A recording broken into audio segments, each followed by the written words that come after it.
Morning world देख रहे हैं और मैं हूं आपके साथ राधिका चौधरी। तो चलिए आज गुड मॉर्निंग वर्ल्ड में वो तमाम खबरें देश और दुनिया की आप तक पहुंचाने के लिए हम तैयार हैं, क्योंकि सुबह 7 बजे आपके लिए देश और दुनिया की बड़ी खबरों के साथ अपडेट देने के लिए हम सुबह रोज 7 बजे आपके लिए खबर लेकर आते हैं। तो चलिए शुरुआत करते हैं सबसे पहले बड़ी खबर की, क्योंकि दुनिया भर में अगर संक्रमितों की बात करें तो संख्या 9 करोड़ के पार हो चुकी है। ये कोरोना का अगर हम बात करें तो 19.44 लाख से अधिक जा चुकी है। अमेरिका में संक्रमण से 2.29 करोड़ मामले सामने आए हैं, तो वहीं भारत में कोरोना के 1.5 करोड़ मामले सामने आए हैं। दुनिया में संक्रमितों की संख्या की बात करें तो 9 करोड़ के आंकड़ा पार पहुंच गया है। अब 19.44 से ज्यादा मामले सामने आए हैं। अमेरिका में संक्रमण के मामले 2.29 करोड़ सामने आए हैं। तो लगातार अगर बात करें भारत में कोरोना संक्रमण की, दुनिया भर में कोरोना के मामले सामने आ रहे हैं। नए मामले सामने आने के बाद अब तक संक्रमण हुए लोगों की संख्या आपके सामने है, क्योंकि केंद्रीय स्वास्थ्य मंत्रालय के आंकड़ों के अनुसार देश भर में अगर हम बात करें पिछले 24 घंटों में 161 लोगों की मौत भी हुई है। तो भारत में कोरोना के मामले 1.5 करोड़ मामले सामने आए हैं। तो दुनिया भर में संक्रमितों की संख्या 9 करोड़ को पार हो चुकी है, यानी कोरोना के मामले आपके सामने हैं। जब तक वैक्सीनेशन की प्रक्रिया पूरी तरह आपके बीच नहीं आ जाती तब तक आपको सतर्कता बरतनी है, खुद का ध्यान रखना है, और कहीं ना कहीं कोरोना आज भी आपके बीच में है। आपको बता दें कि दुनिया भर में अगर बात करें तो कोरोना 9 करोड़ के पार हो चुका है। 19.44 लाख मामले सामने आए हैं, और अमेरिका में अगर बात करें तो संक्रमितों की संख्या 2.44 है। भारत में कोरोना के मामलों की अगर बात करें तो 1.5 मामले सामने आए हैं। तो 9 करोड़ के पार ये आंकड़े। तो आपको बता देते हैं कि संक्रमणों के लिए लगातार संक्रमितों की संख्या बढ़ रही है, और ऐसे में संक्रमित लोगों की संख्या आपको बता दें कि अगर बात भारत के अगस्त महीने की करें तो 20 लाख से पार हो चुकी है। तो लगातार आगे बढ़ते हुए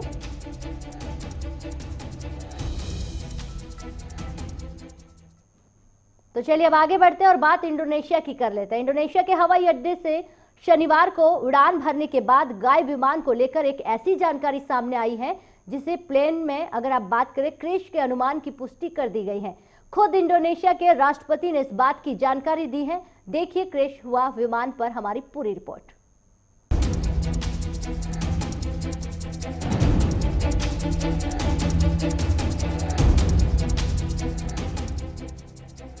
इंडोनेशिया की राजधानी जकार्ता से शनिवार को घरेलू उड़ान भरने के कुछ मिनट बाद ही श्री विजया एयर के एक यात्री विमान का हवाई यातायात नियंत्रण से संपर्क टूट गया।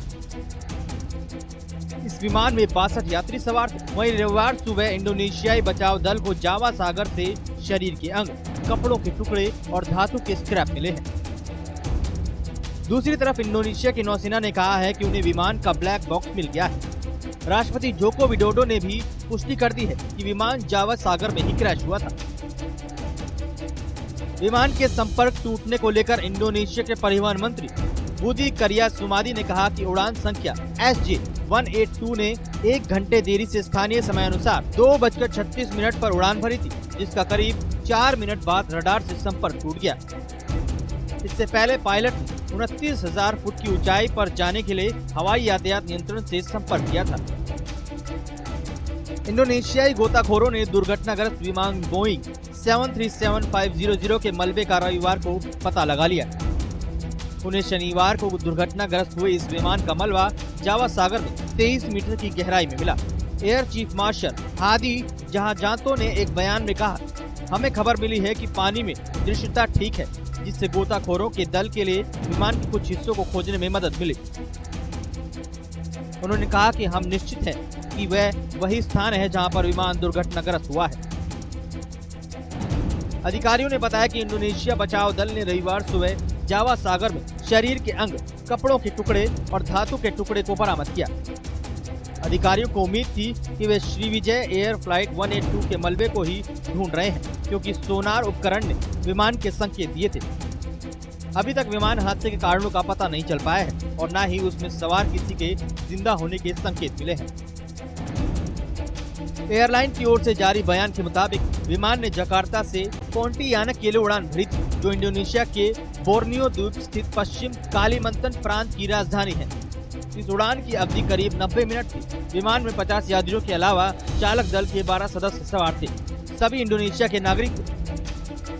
श्रीविजय एयरलाइंस के अध्यक्ष जेफरसन एरविन ने संवाददाताओं से कहा कि विमान उड़ान भरने के लिए पूरी तरह सुरक्षित था। उन्होंने दावा किया कि इससे पहले दिन में विमान ने पोंटियानक और पांकल पिनांग शहर के लिए उड़ान भरी थी। जेफरसन ने यह भी कहा कि विमान ने खराब मौसम के चलते देरी से उड़ान भरी थी, न कि किसी अन्य खराबी के चलते।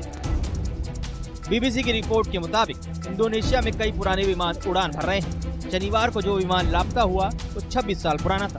सुरक्षित उड़ानों के मामले में इंडोनेशिया का रिकॉर्ड ज्यादा अच्छा नहीं है। देश में संचालन करने वाले कई विमान ऐसे हैं जिन्हें 90 के दशक में बनाया गया था।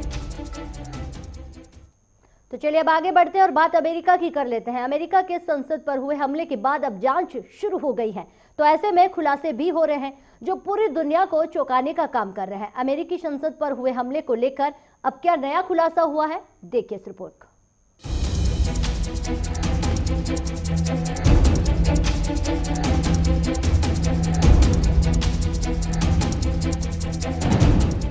अमेरिकी संसद और उसके आसपास हुए हिंसक प्रदर्शन की दुनिया भर में चर्चा हो रही है।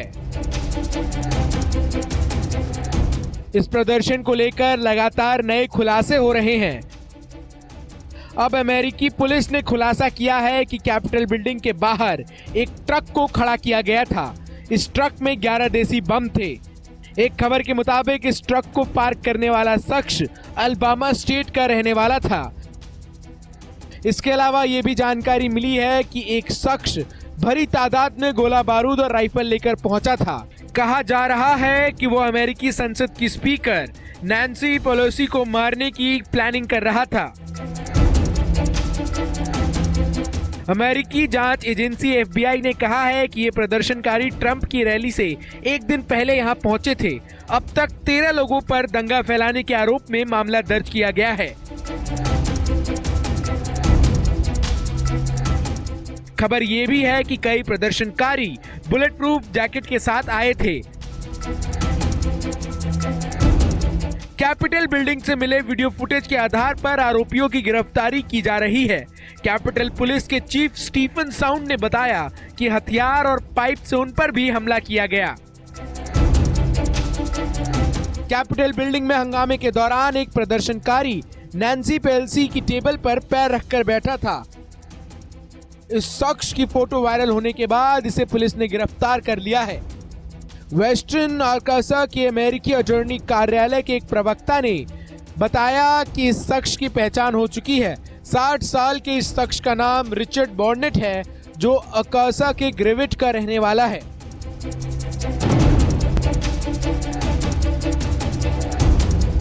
निवर्तमान अमेरिकी राष्ट्रपति डोनाल्ड ट्रंप के हजारों समर्थकों ने बुधवार को वॉशिंगटन DC कैपिटल यानी अमेरिकी संसद भवन पर हमला किया था। इस दौरान पुलिस के साथ इन प्रदर्शनकारियों की झड़प हुई, जिसमें 4 लोगों की मौत हो गई थी। ट्रंप के समर्थकों ने संसद के ज्वाइंट सेशन को रोकने की कोशिश की। इस ज्वाइंट सेशन के दौरान अमेरिकी संसद में नवनिर्वाचित राष्ट्रपति जो बाइडेन और उपराष्ट्रपति कमला हैरिस की जीत का ऐलान होना था। ट्रंप के समर्थकों के इस हिंसक प्रदर्शन की अब दुनिया भर में आलोचना हो रही है। Bureau report JK 24/7 news. रूस के पड़ोसी देश किर्गिस्तान में हुए राष्ट्रपति चुनाव के नतीजे सामने आ चुके हैं। सदर जापारोव ने हुए चुनाव में 80% के साथ जीत हासिल की है। जानिए कौन है सदर जापारोव, जिसे किर्गिस्तान के लोगों ने अपना नया राष्ट्रपति चुना है।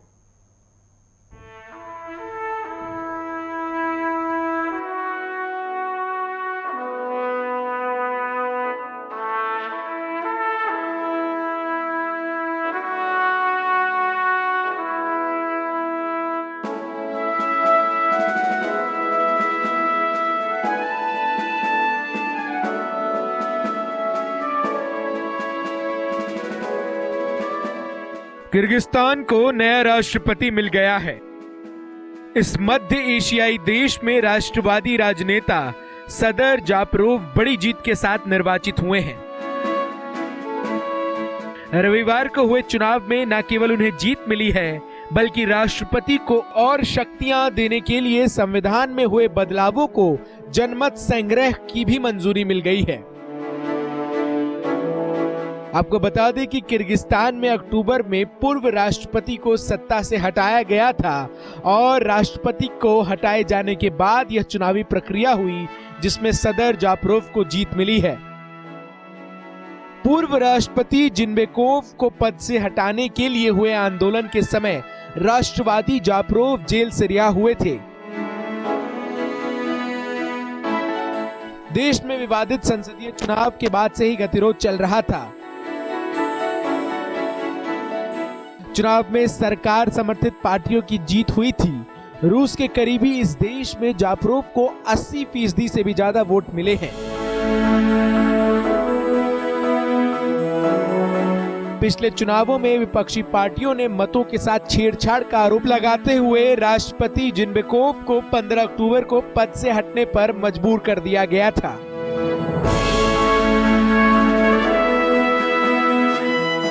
आपको बता दें कि इससे पहले जापरोव एक क्षेत्रीय गवर्नर के अपहरण के मामले में दोषी करार दिए गए थे, जिसके बाद उन्हें 2017 में जेल की सजा हुई थी। किर्गिस्तान सोवियत संघ के विघटन के बाद अलग देश बना था। जापरोव ने जेल में रहकर सत्ता पक्ष के खिलाफ मोर्चा खोल रखा था। इस वजह से देश भर में हिंसक प्रदर्शन भी हुए थे। जापरोव पर आरोप लगे थे कि उन्होंने एक प्रांत के गवर्नर का अपहरण कर लिया था। इसके लिए उन्हें लंबी सजा सुनाई गई थी। हालांकि अक्टूबर में उनकी सजा को रद्द कर दिया गया था।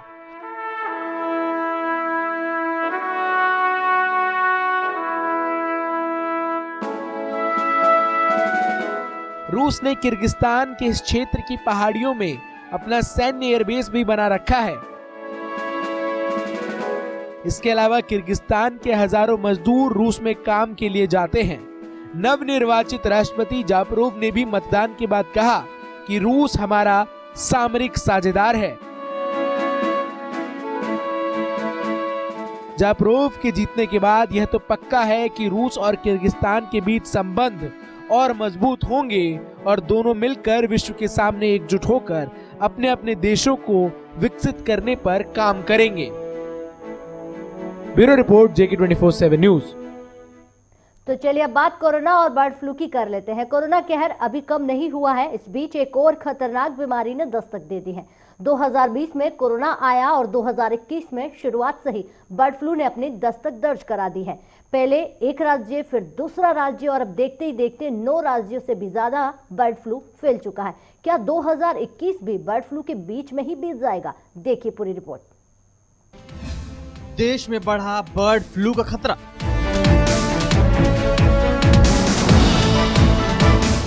नौ राज्यों तक पहुंचा बर्ड फ्लू का वायरस।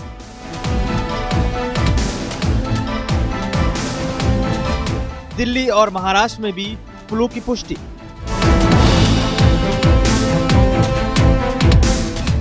मृत पक्षियों से बढ़ा वायरस फैलने का खतरा।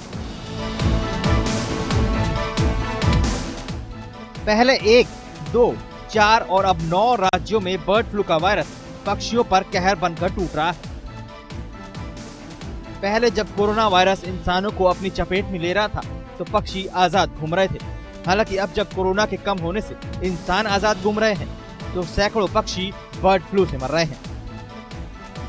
धीरे धीरे बढ़ते बढ़ते बर्ड फ्लू का वायरस देश भर के अब 9 राज्यों तक पहुंच चुका है। केरल, राजस्थान, मध्य प्रदेश, हिमाचल प्रदेश, हरियाणा, गुजरात और उत्तर प्रदेश के बाद अब दिल्ली और महाराष्ट्र में भी बर्ड फ्लू ने दस्तक दे दी है। दिल्ली में मरे पक्षियों के लिए गए सैंपलों में से 8 की पुष्टि हो गई है।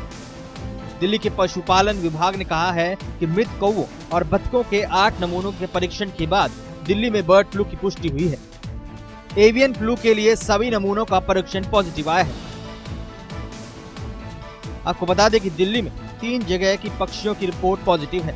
मयूर विहार फेज 3, द्वारका सेक्टर 9 और संजय झील।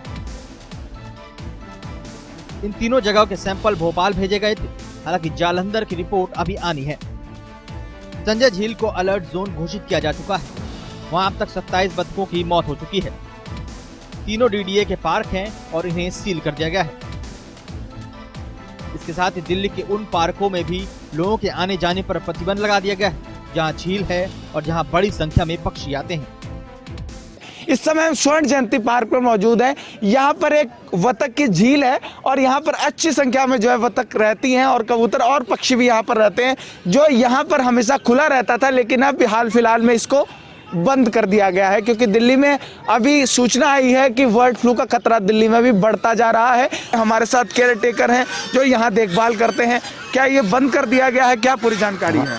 हाँ, ये बंद कर दिया है। यहाँ वो लोग की वजह से बंद कर दिया है क्योंकि जो दाना खिलाने वाले आते हैं इसलिए बंद कर दिया कि अंदर ना जाए, इसलिए बीमारी ना बढ़े। अच्छा, अंदर ना जाए, अब अंदर कोई नहीं जा सकता। आपसे और जानना चाहेंगे, जो बतखे हैं इसमें किसी की मौत होने की कोई सूचना आई है? अभी तो कोई सूचना नहीं आई है। कौओं की सूचना आई है जो तो सरकार ने लेकर के जांच के लिए भेजा गया। यहाँ जांच के लिए कोई टीम पहुँचती है दिल्ली सरकार की तरफ से क्या? हाँ, आती है, सरकारी तरफ से आते हैं और वो यहाँ से जाँच लेकर कौए जाँच के लिए भेज दिए। उधर महाराष्ट्र में भी आज ही बर्ड फ्लू की पुष्टि हुई। इसे देखते हुए अब सभी राज्यों में सतर्कता बढ़ा दी गई है। महाराष्ट्र के परभणी जिले के मरुम्बा गांव स्थित पोल्ट्री फार्म में करीब 800 मुर्गियों की मौत हो गई, जिसके बाद इनके नमूने जांच के लिए भेजे गए थे।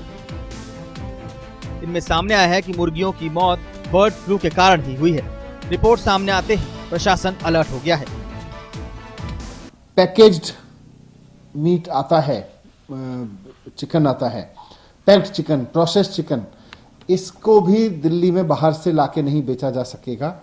तो चाहे लाइव स्टॉक हो, चाहे packed and processed chicken stock हो, दोनों पर अभी दिल्ली में बाहर से लाके बेचने पे पाबंदी रहेगी, ताकि इसको रेस्ट्रिक्ट किया जा सके। अगर कहीं कोई कुछ बर्ड्स में फ्लू है तो उसको वहीं रेस्ट्रिक्ट किया जा सके। दिल्ली और महाराष्ट्र से पहले उत्तर प्रदेश के कानपुर से भी बर्ड फ्लू की पुष्टि सामने आई थी। यूपी में बर्ड फ्लू की एंट्री कानपुर से हुई, जहां चिड़ियाघर में 4 मरे पक्षियों की रिपोर्ट पॉजिटिव आई। इसके बाद चिड़ियाघर को सील कर दिया गया। कानपुर चिड़ियाघर में 2 दिनों में 10 पक्षी मरे मिले। अब इस बाड़े के सभी पक्षियों को मारने के आदेश दिए गए हैं। कानपुर प्रशासन ने पूरे इलाके को रेड जोन घोषित कर दिया है, जहां लोगों के आने जाने पर मनाही है।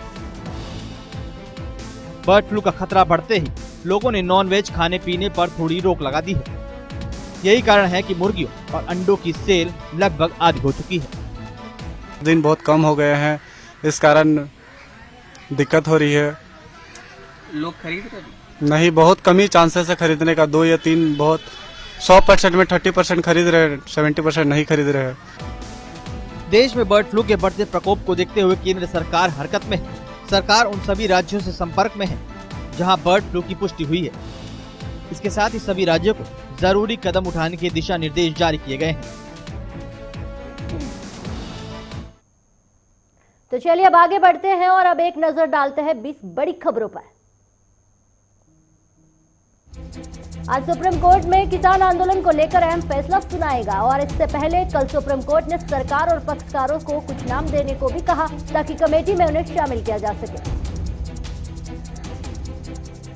कोर्ट ने कहा कि हमारे लिए लोगों का हित जरूरी है। अब कमेटी ही बताएगी कि कानून लोगों के हित में है या नहीं। अब इस मामले पर आज फिर सुना जाएगा। कमेटी को लेकर भी आज ही निर्णय हो सकता है।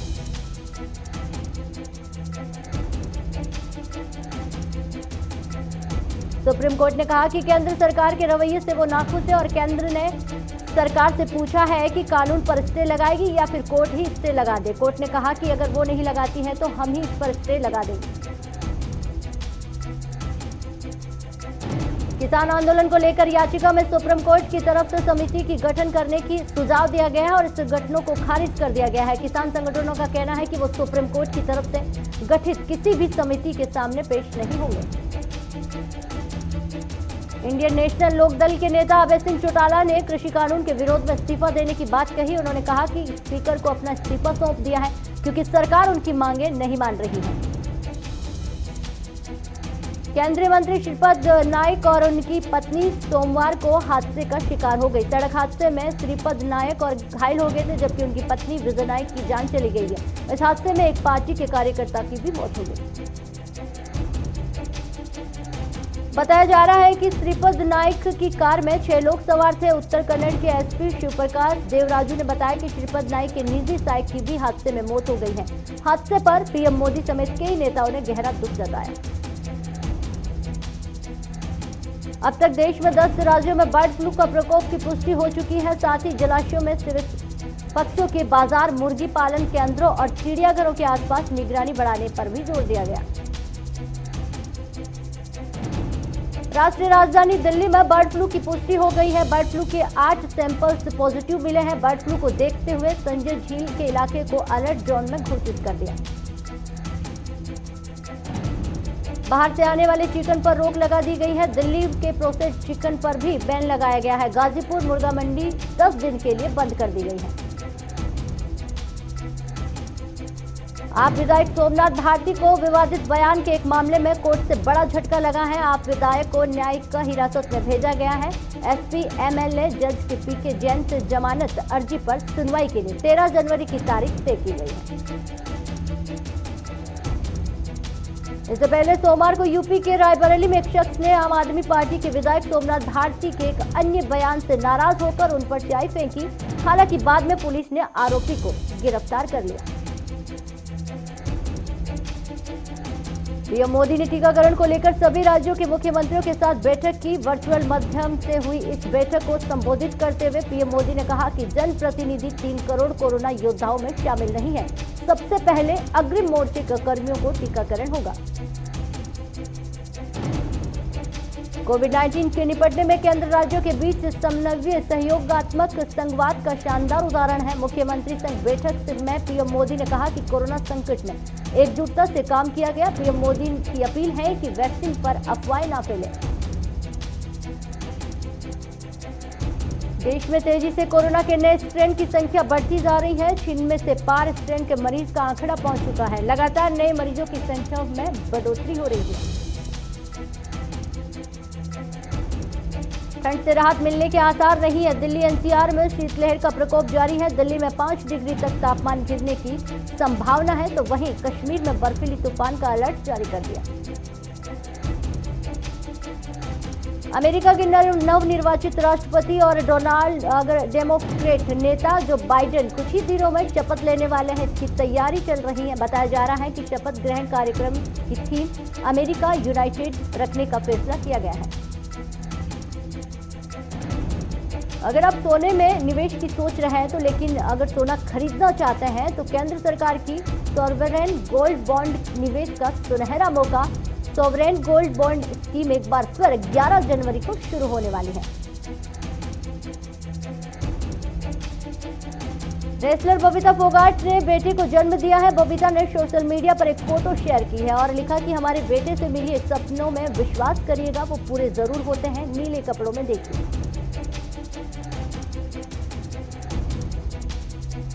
टीम इंडिया के कप्तान विराट कोहली भी पिता बन गए हैं। उनकी पत्नी अनुष्का शर्मा ने बेटी को जन्म दिया है और खुद कप्तान विराट कोहली ने ट्वीट कर इसकी जानकारी अपने फैंस तक पहुंचाई। तो चलिए, गुड मॉर्निंग वर्ल्ड में आज इतना ही, लेकिन देश और दुनिया की तमाम खबरों के लिए आप बने रहे हमारे साथ।